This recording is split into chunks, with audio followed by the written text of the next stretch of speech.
What is up, everybody? Anthony Cosenza here with the Orange and Black Insider. And yes, Sage, Ohio already. I'm with you. Just like football says, kickoff is at noon-ish. Yes, we have a live time, and we're always ish by a couple minutes. And it's always my fault because I'm the late guy. But we're trying to prep and bring you the best show possible, and that's the reason we're sticking with.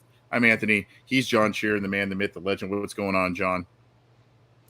Nothing much, dude. I feel like the off-season juices are kind of flowing now, though. I don't know if it's just because it's been 2 weeks without NFL football, I should say. The XFL is back. It's in action. We can't bet on it for some reason in Ohio, but that was nice to see Ben DiNucci do something with Josh Gordon. I don't know, like a Seattle team, but I don't know. We're getting back in the swing of things, though. I feel more productive now, I guess. Feeling productive, and the way that the NFL has situated its calendar is they've extended the playoffs further and further, this extra game at the end of the year, the last couple of years, that window of kind of dead time between the end of a season and the kickoff of NFL free agency gets smaller and smaller. So there's just, you got the kickoff of free agency, then you got the draft and the schedule release, boom, boom, boom, boom, boom. And then, you got a little bit of a lull time in the early part of the summer, but then you get into training camp and all of it. So there's not really huge breaks coming up here, and obviously scouting season coming up. We had two big draft profiles last week. Hopefully you enjoyed those. Dalton Kincaid, the tight end out of Utah, as well as the defensive lineman Tui Pelotu. I think I'm saying that correctly. Two of those there, both on the long version of the show, and we separated those on the YouTube channel for you if you wanted the digestible thing. We've got a free agency profile to talk about at the end of the show today. We're going to talk about some offensive tackles and Bengals free agency in terms of what they've been doing and all of that. But in case you are new here, welcome. We love to have you. We've been around for a while, but we always love new people stopping by, checking out the program. As I mentioned, I'm Anthony. He's John. You can get this show underneath John there. There is, underneath that SB Nation logo on his side of the screen, there is a show icon. Click that to subscribe. Click the bell to be notified when we go live, when new content is available on the YouTube side. And then, of course, if you like the audio side of things, you can get this show along with Bengal Jim and friends talking football and Matt Minnick's Coach Speak Chalk Talk on the Cincy Jungle Podcast channel through your favorite audio streamer, iTunes, Stitcher, Spotify, Google Podcasts, iHeartRadio, all of the major ones. We are there. And that's going to tee us up, John. I mentioned free agency. Bengals already making moves. They're making moves in free agency. Can you believe it? Keeping some of their own. Talk about it, John. One of week one's most important position of this last year. Cal Adomitis resigns with the Cincinnati Bengals as of Wednesday.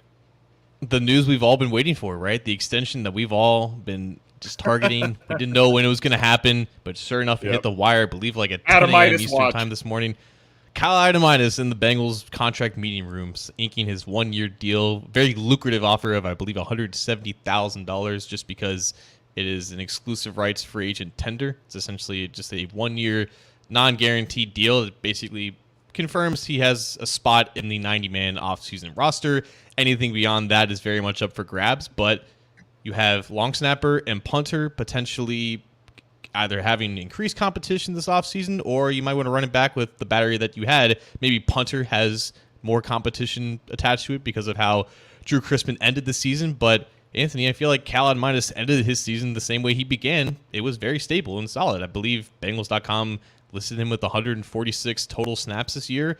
There may have been a handful, like 2 or 3, that were a little bit questionable, but it wasn't noticeable like, oh, man, I really wish Clark Harris was healthy. Now, we all love Clark Harris, the human, the player, and the long snapper and all that, but Cal Adomitis filled his role very adequately at the very least this season as a rookie. He came into the league as one of the top long snappers, maybe the top long snapper in college football. Darren Simmons obviously targeted that position for competition, considering Clark Harris is approaching the end of his career, whenever that may be, but he's done enough, I think, to at least earn a spot on the offseason roster. And, I don't see the need necessarily to give him competition this offseason unless Clark Harris wants to try to run it back and not end his career on an injury. Yeah, it's either that scenario or the one wherein they bring in a guy kind of like who Cal Adomitis was, undrafted free agent, maybe make your way through the practice squad and somehow on the final roster, hopefully not by injury, but maybe by earning your way on or something of that nature, more preferably, obviously. But look, I mean, this is one of those things. We do the awards weekly on CincyJungle.com, and on here we talk about a little bit. We call it the Unsung Hero Award, and usually that's either kind of a guy who the criteria we use for that is someone who steps up in the wake of injury and plays well, or someone who, on the offensive line, defensive line, special teams, that sort of thing, doesn't get readily recognized for their efforts and what they do. Maybe, a lot of times in those regards, not hearing your name being called, particularly on the offensive line or special teams, is a good thing. And that's kind of what Cal Adomitis embodied this year, right? We just didn't really have to talk about him in the negative way. The one thing I don't know about is that little blip in the radar by Evan McPherson. Was there something going on with the snaps and holds and that sort of thing? I don't know. I'm sure McPherson would never throw his long snapper or holder under the bus in that regard. You have to also figure, I know a lot of people are kind of down on McPherson for that little stretch there in the middle end of the season where he was missing extra points and whatnot. Again, that's why Darren Simmons wanted to keep Clark Harris, Kevin Huber together, despite some of their perceived deficiencies later in their career, namely Huber, because that little battery of the kick, hold, snap, hold, kick type of deal. And for the most part, though, I mean, getting a new punter and a new long snapper in the same season and not in off season, right? I mean, this had to happen in the middle of the year for both of these moves, and they both went about as smooth as you could possibly believe for the situation that was presented in front of them. Yeah, and I mean, long snapper is not necessarily a position that's like in dire need of an injection of talent. I feel like the vast majority of teams, like maybe one or two, have issues like sporadically throughout any given season. So it's not like it was something that was like out of the ordinary here for Adomitis, just being competent even as a 24, 25-year-old rookie. But you're right. Like, they kept ultimately Clark and Kevin to begin the season, not because Drew or Cal did anything wrong in the preseason. It was just Kevin and Clark didn't really screw up, and you might as well keep the continuity for the sake of keeping the continuity. And yeah, there was, again, that one or two lulls that Evan McPherson had in the middle of the season. I think once he was suffering from some slight inconsistencies that, again, I think are a little bit overblown considering some of the context with it. Yeah, like you're going to look at anything and everything as potential reasons why some of those, normal makes or end up being misses, and maybe that led to some overanalyzing on what the snap was and what the hold was and everything like that. So I think being under the microscope was just an unfortunate, circumstance with how the season played out with the special teams unit. But again, like, there was nothing here that suggested that Adomitis shouldn't be given another chance to have the spot in 2023. Well, Adomitis is in the fold here, kind of one of the ones that you figured they would get done, and hopefully he just continues to grow. And this is a situation where we don't have to talk about injuries to long snappers. We don't have to talk about the effect of an injury to a long snapper or a Brad St. Louis random situation from years and years ago. Don't say that. So I know. I'm already putting the kibosh on the thing. But congratulations to him. Well-deserved.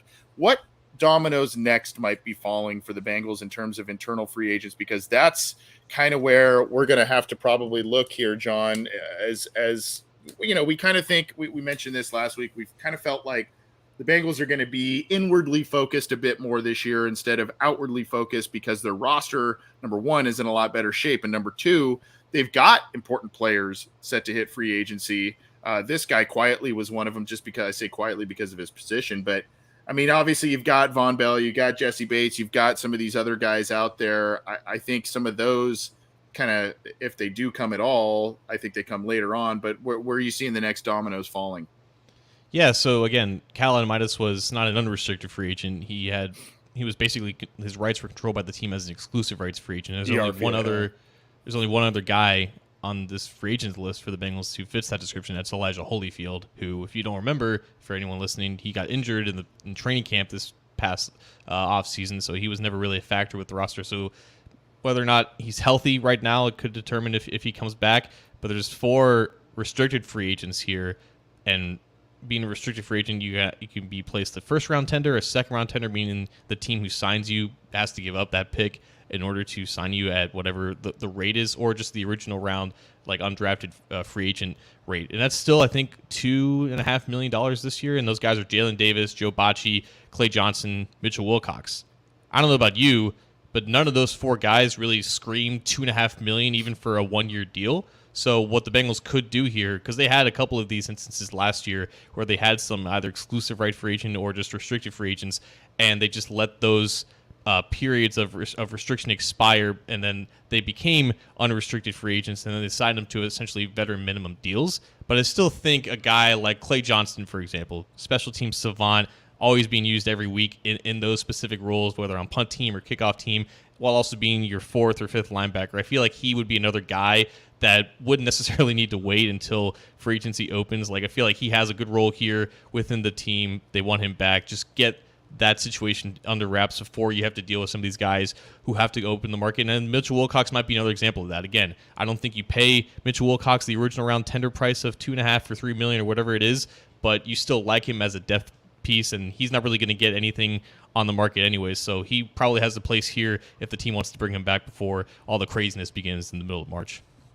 Good thing, good comment here from, I believe that's our buddy Will Lewis. I could be wrong about that, but I bet they signed Trey Flowers back pretty soon. He fits the Bengals defense well, and not only does he fit it well, he fits it well specifically because Lou Anarumo is back with the Cincinnati Bengals. So that could be another kind of 1-year deal, one of those kind of Swiss Army knife type of players that they have on the defense that they are able to bring back on a team-friendly deal. If I remember correctly, though, he was signed kind of late after the start of free agency, or a little bit after the free agency kicked off last year, after joining the team late in 2021 and being a nice piece. So maybe they let the things play out there. I don't know.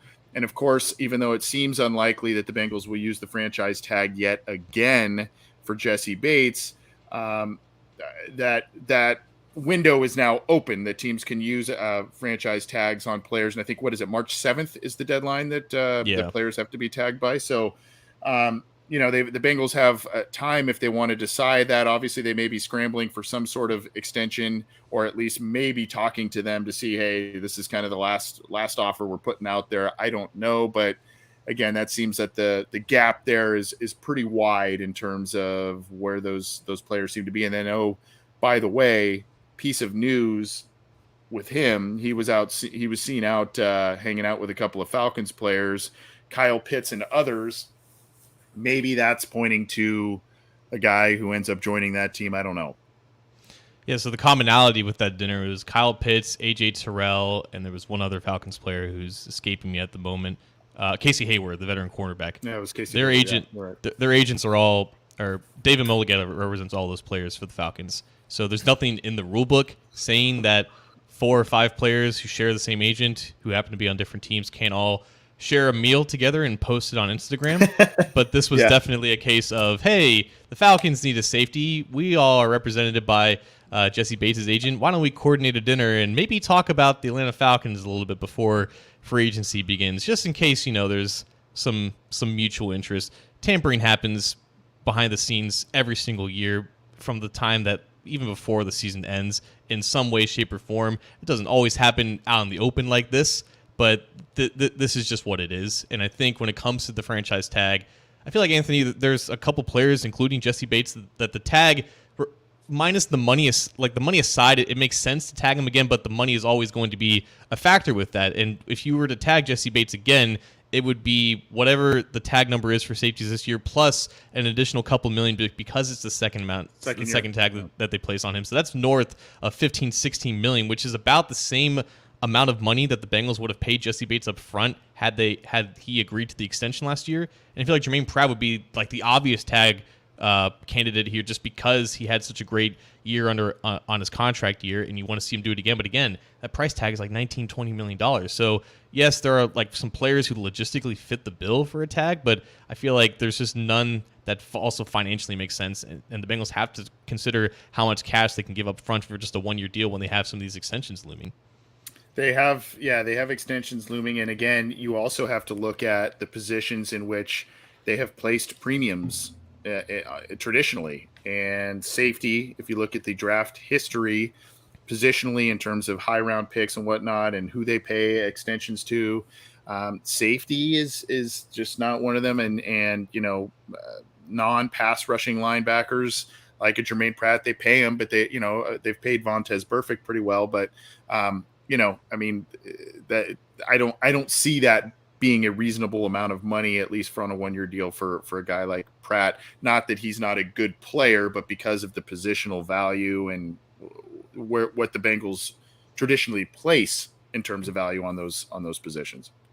Yeah, if T. Higgins, let's say, doesn't get extended, we're going to have the same type of timeline here that we did with Jesse Bates probably. Like, fast forward a year from now, if T. Higgins is not signed under a long-term deal, we're going to play this game like we did with Bates this time last year. They're going to try to work for a deal up to the deadline, and then the tag will probably be placed on Higgins. But like you can sense that from a year out. We're 2 weeks out from the tag window being expired here, and there's just not a sense that the tag is going to be used on any players. Like Hayden Hurst, maybe another guy who, again, fits the bill as a player, but again, the financials just aren't there if your price tag for Hayden Hurst is not north of like $7-8 million per year. So it just all depends on, again, how valuable that player is and if that value matches whatever the price tag is. But going back to some of these other guys who the tag is not really in the question, but guys who could be re-signed before the new league year begins. Trent Taylor was a guy who was re-signed way early this time last year. I believe he was like the first guy who was re-signed essentially to his futures deal. He was, again, the sixth receiver for this team. He was still, a kick or a punt returner, the main punt returner for this team. I guess he got outed by Travion Williams as the kickoff returner in the middle of the season, but he still had a role. And I feel like until they find someone who can supplant him, maybe a more explosive option, I feel like he probably has a spot here just because he just hasn't really made mistakes enough to not come back, and he's still young enough. I think he's going to be 29 this year. And another guy, Anthony, I believe, is Michael Thomas, the safety, who is a great veteran presence. He was a captain this year. A lot of the younger guys looked to him. A lot of older guys looked to him, too, because he's going to be 34 years old this year. Yeah. Just because you have so much uncertainty with both Von Bell and Jesse Bates being free agents. You have two young guys in Dax Hill and Tyson Anderson looking to take a leap. I feel like it would be in the team's best interest to just make sure that Michael Thomas is just here for the offseason and can kind of go from there. Yeah, was he in his 11th year, 12th year? He was one of the guys also that at the end when they were kind of doing the clean out of the lockers for the year this past, just a few weeks ago, he was kind of the ones that had one of those interviews where you go, that's just a guy, he wasn't sure about his future. And then you kind of say, that's just a guy you kind of think would be a good fit to keep around in the locker room for a variety of reasons. So, yeah, I think obviously, the financials part of it is going to play into the ease of the next domino falling in terms of who they, that's going to play a big part of it. So I think for that reason, a lot of those names you mentioned could be on deck for the Bengals. Well, there's a lot of talk about the offensive line. There's a lot of talk of cap casualties.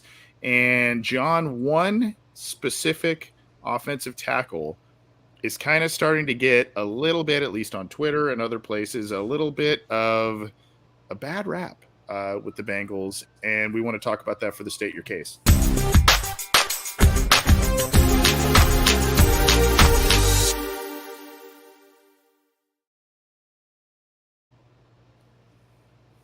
Go for it, my man.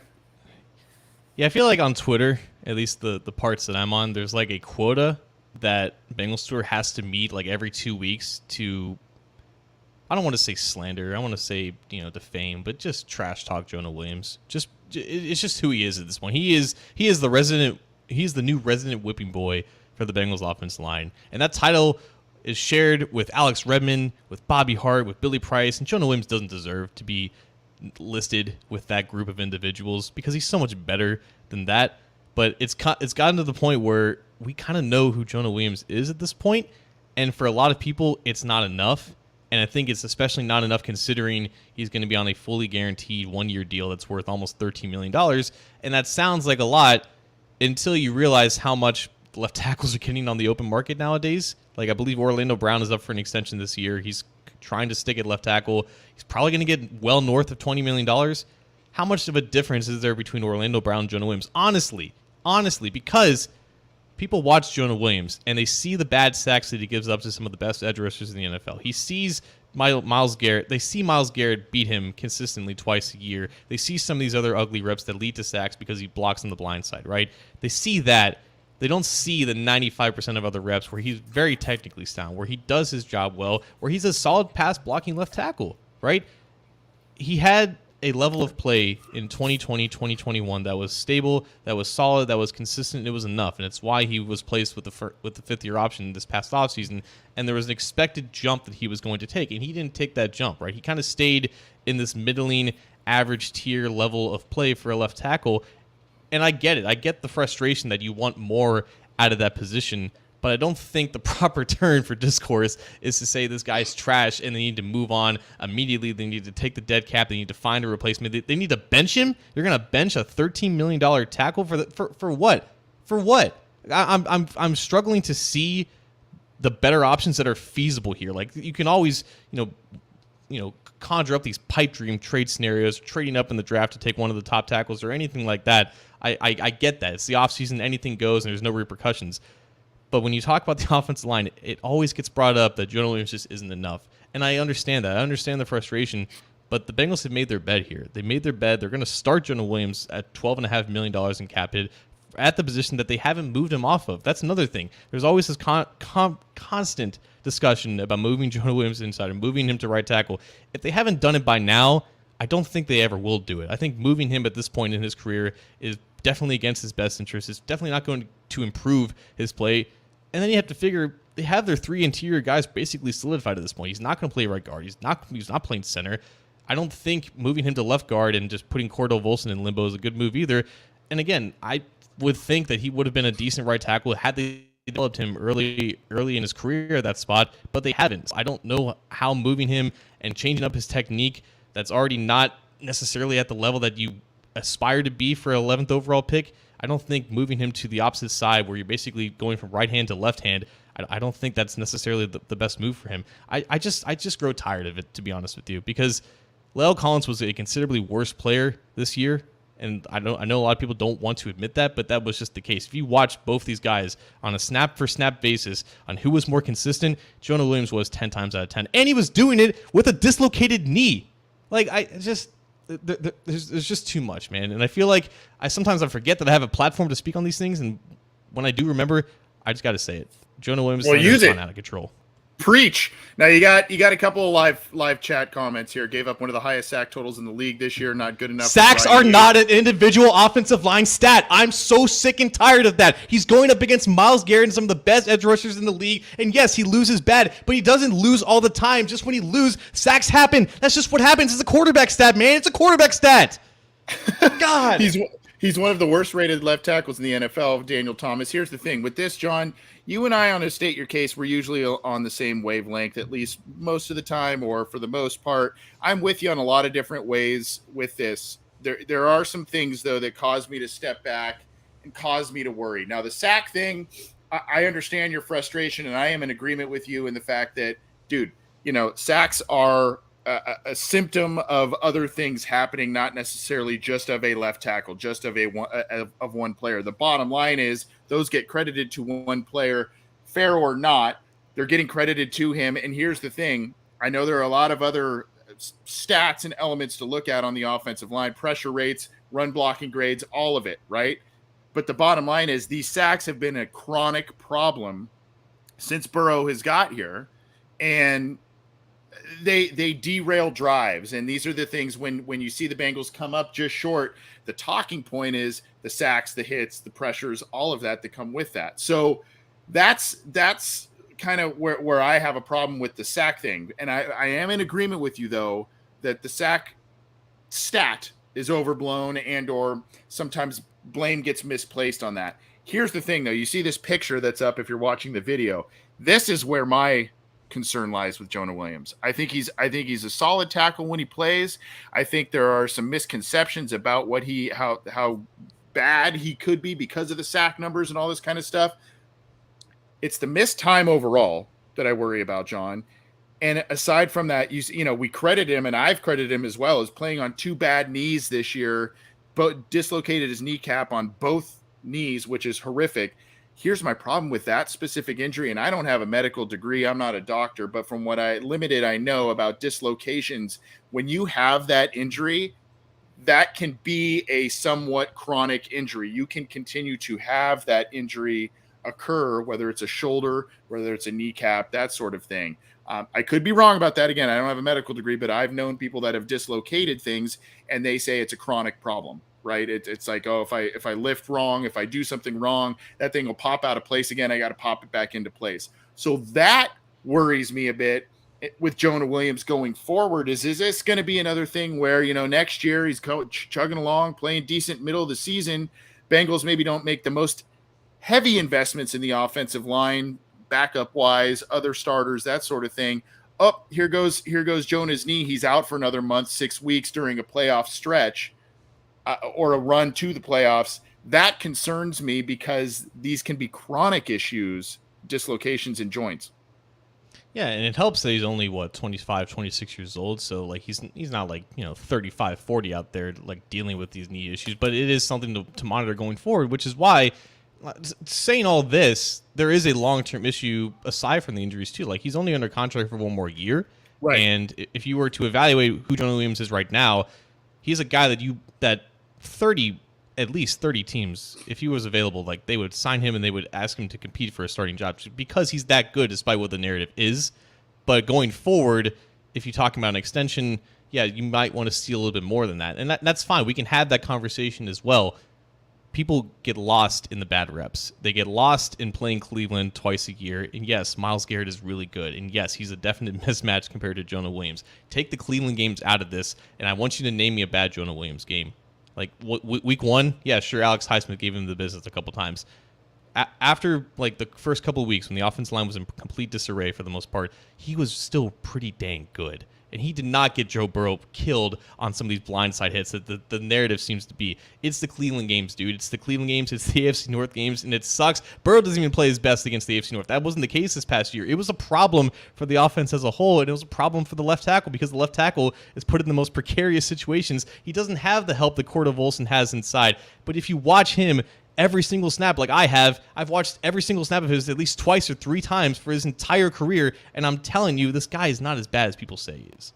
No, and I think also if you solidify things around him and the other things, whether it's continuing to develop the current group you have or replacing a couple of the people even you put in the lineup last year specifically, I think maybe that helps you out. Maybe having an extra, the other thing that is lost in translation with this as well is the Bengals tight end group. They lost Drew Sample, a blocking tight end that could potentially help out with this sort of thing. Yes, they had Mitchell Wilcox. They have Hayden Hurst, who isn't known as the most sound blocker. They don't, they didn't have that Reggie Kelly type of guy to come in there and aid the offensive tackles. I see there was a comment about Willie Anderson didn't give up sacks, and that is totally correct, and that's why he should be a Hall of Famer. But a lot of people forget that how great that line was with Carson Palmer.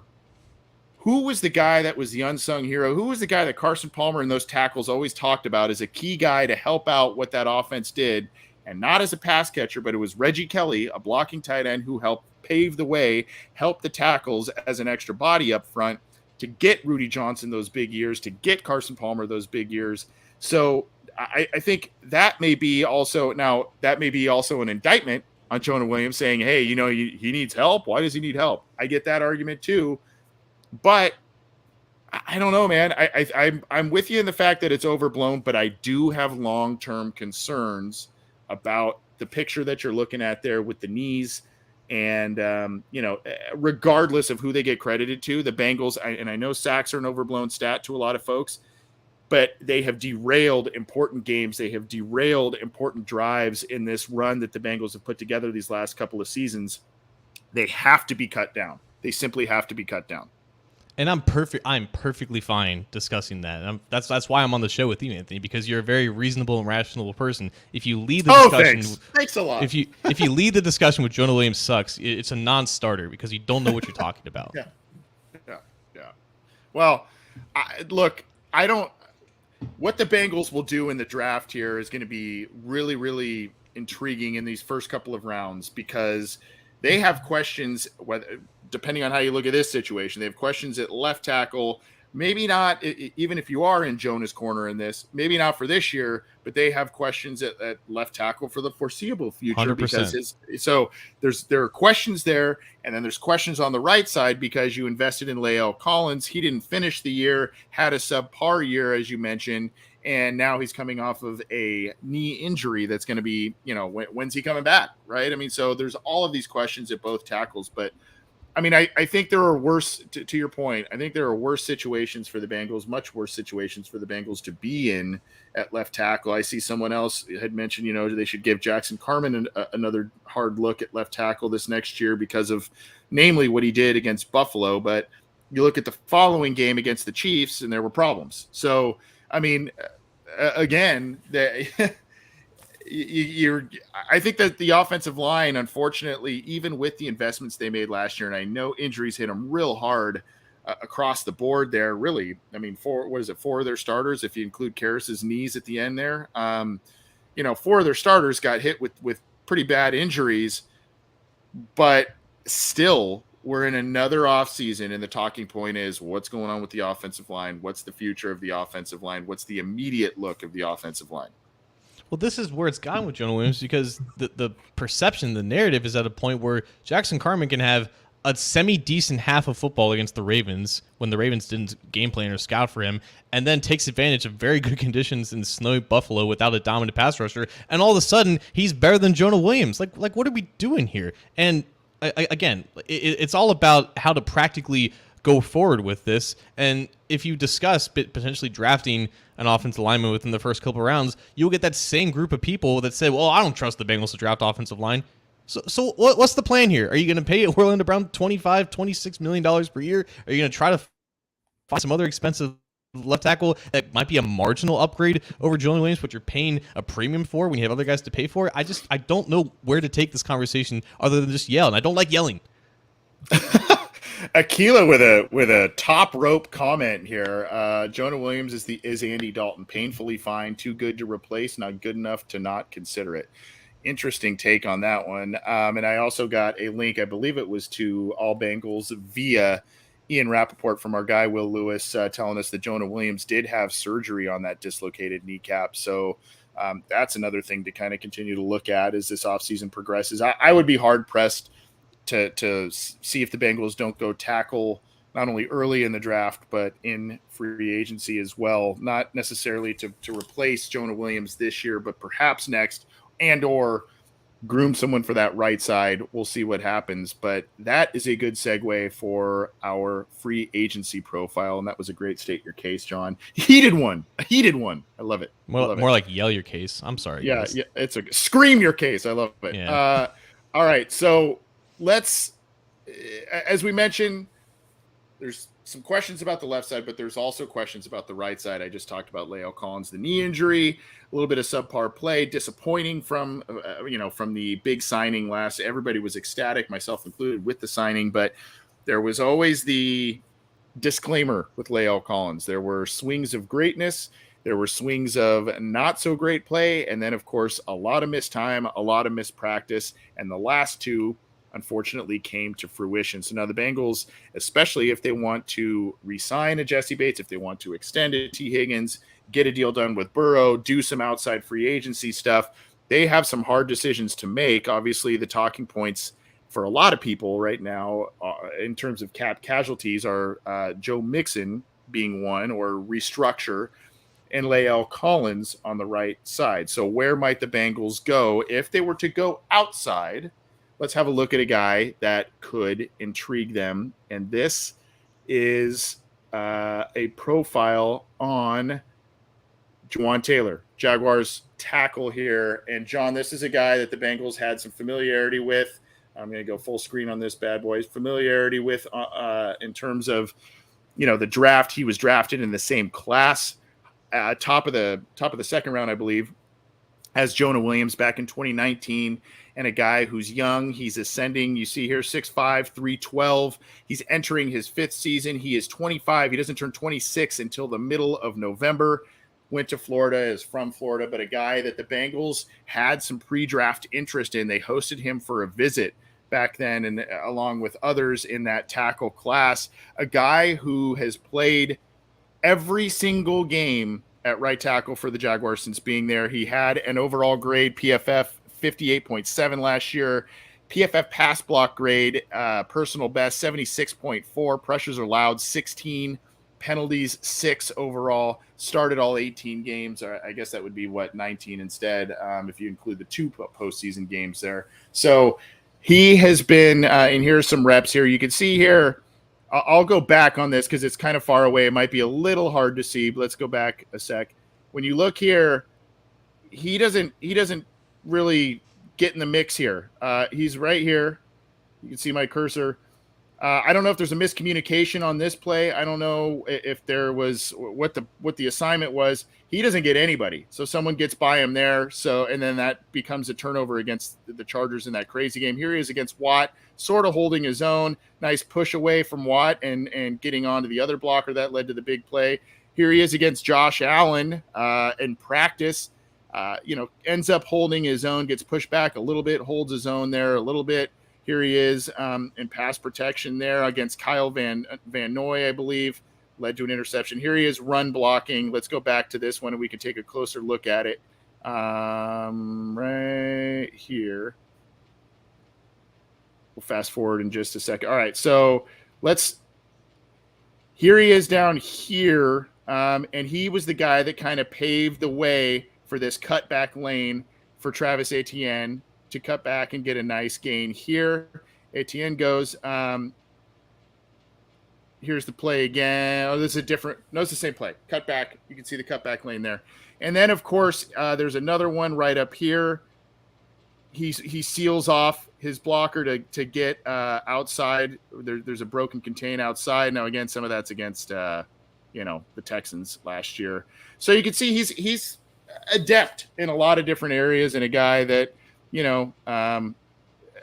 look, this offense wasn't very good and this team wasn't very good until this year. So you kind of have some questions about how much of it was the team not having a lot of talent, how much of it was, him growing as a player, still, as I mentioned, very, very young. And that was a ceiling play there. He sealed off a player. So you see the pros, young and ascending. He cut the pressures in half this year, 16. I think he had about 34 was the average. Highest pass block grade in 2022 of his career. Very, very durable, which is one of the greatest attributes of him. And the Bengals did have a pre-draft visit with him showing some interest potentially. So if they did not go with Jonah in the first round, that draft, if they went a different direction, he might have been their guy atop the second round there.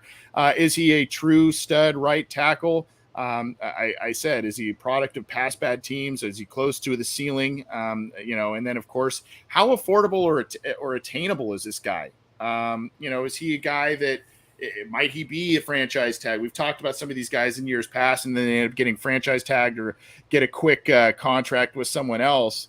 And that's that. So how affordable is that? And how can the Bengals make that work salary cap wise, roster wise, to bring a guy in here? Obviously it would probably be Collins. That's the cap casualty to bring in a replacement here. I just don't, there are things I like about him. I don't know if there's a lateral move there. I don't think the pendulum swings as wildly from positive to negative as La'el Collins. I think this guy may be a little bit more steady, but again, for a guy, is he an absolute stud? Or is he a guy that's going to get a lot of money because everybody is just clamoring for any kind of steady offensive line play? Simply put, if Jawaan Taylor's on the team last year, like the Bengals offensive line is a lot better. Where he kind of lacks is consistency in the run game, and that's a bit surprising to me considering 35-inch arms, like very solid frame, very well built.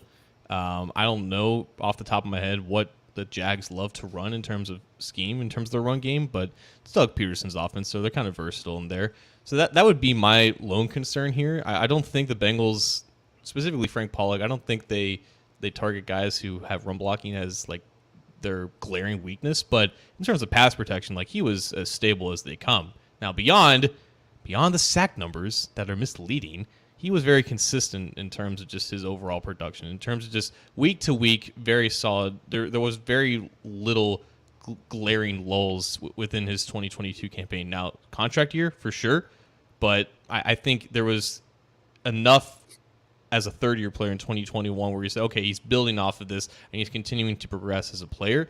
It's all going to come down to price, because right tackle, that market is about to eclipse 20 million. Like Ryan Ramczyk is the highest paid guy there. He makes 19.2. Brian O'Neill's at 18.5. Lane Johnson's at 18. So that market is on the cutting edge, or it's on the edge of getting closer and closer to left tackle.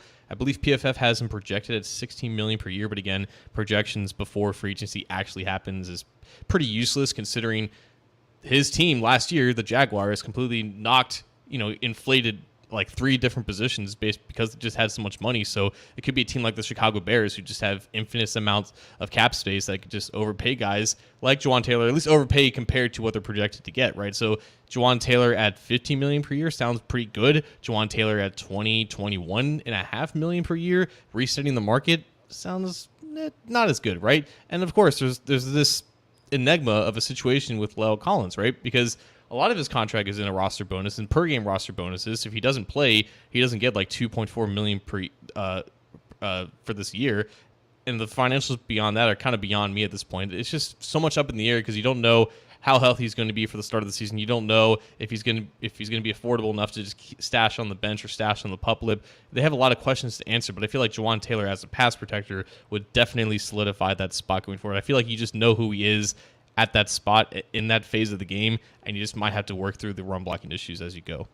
For about a little over 4 years younger than La'el Collins, and again, when you look at the injuries to you look at the injuries to Jonah Williams, you look at the injury to La'el this last year, and the injury history to La'el Collins, the durability with this guy really strikes me as something that is appealing for him. So again, it's kind of like, is how affordable is he? Might he get tagged by the Jags? I don't know. The things I have read from Jaguars blogs and other Jaguars sites kind of make it seem like he's going to go get paid elsewhere and that they're not going to tag him. But I guess stranger things have happened. But a guy, I think, it stinks to be talking about, man, what do they got to do on the offensive line again? What do they got to do with the tackle position again this year? But it's one where you kind of feel like, this is a guy who could be probably pretty solid for you on that right side. And I feel like, again, the injuries definitely attributed to this. Oh, we're just entering doomsday narratives again for like the third year in a row with the offensive line. But I mean, the injuries definitely played a factor in that. But even if there weren't injuries, right? You have La'el Collins, who before he was injured just wasn't very good when he was playing for the Bengals on a snap-per-snap basis, and then Jonah Williams was entering a contract year. So you're still going to have these long-term questions at both offensive tackle spots. It just seems a little bit more pressing now because both these guys are injured, and you're just not sure what they're going to be in 2023.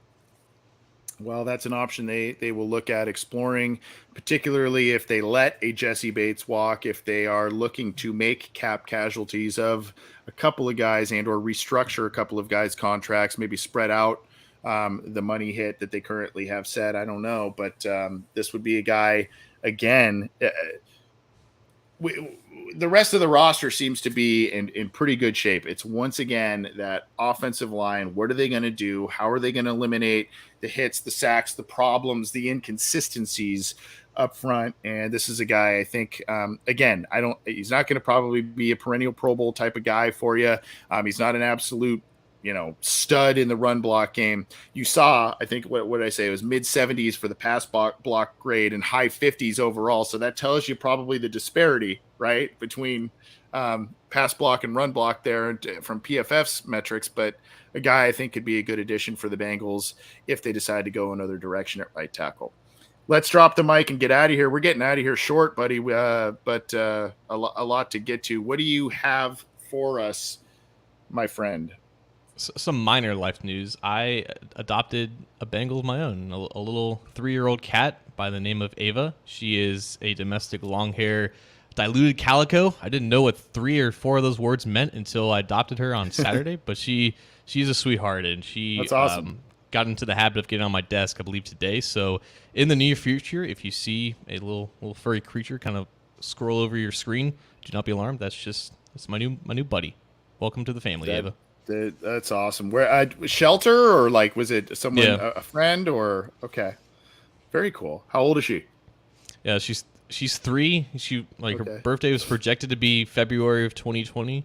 But yeah, got her from Ohio Alley Cat. Ohio Alley Cat is what it's called, but it's a little shelter in Oakley, and yeah, very excited. Keeping Randall some company. I like it. Exactly.